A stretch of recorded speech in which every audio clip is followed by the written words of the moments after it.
Wala nga kaming pasok ngayon kaya after tumila ng ulan napag-isipan namin pumunta sa 7-Eleven para bumili ng siopaw. Nag-crave kasi si Graciel kaya ito sasamahan namin siya ni Flor. So tumigil ngayong ulan, naisipan namin na maglakad na lang dahil malapit lang naman na 7-Eleven dito sa amin. Kaya na ulit kami makakalabas after 1 week na friendship.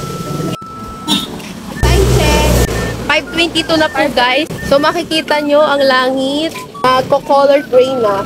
Pagkatapos nga ng ilang minuto, nakarating na kami dito sa may 7-Eleven. Pagpasok namin, maraming tao. So pumunta na lang kami sa may noodle house para bumili ng fried noodles. Ayan.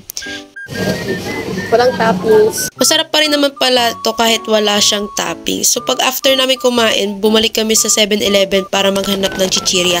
So piatos yung nakuha namin. So naisipan kong lagyan ng mayonnaise kasi masarap yan.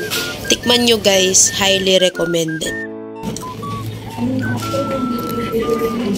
Nabusog na nga ang We Bear Bear. So lumabas na kami dyan, tapos tinapon ko yung basura. Bumili kami ng tig-pisong candy dun sa tindahan ng fried noodles kanina.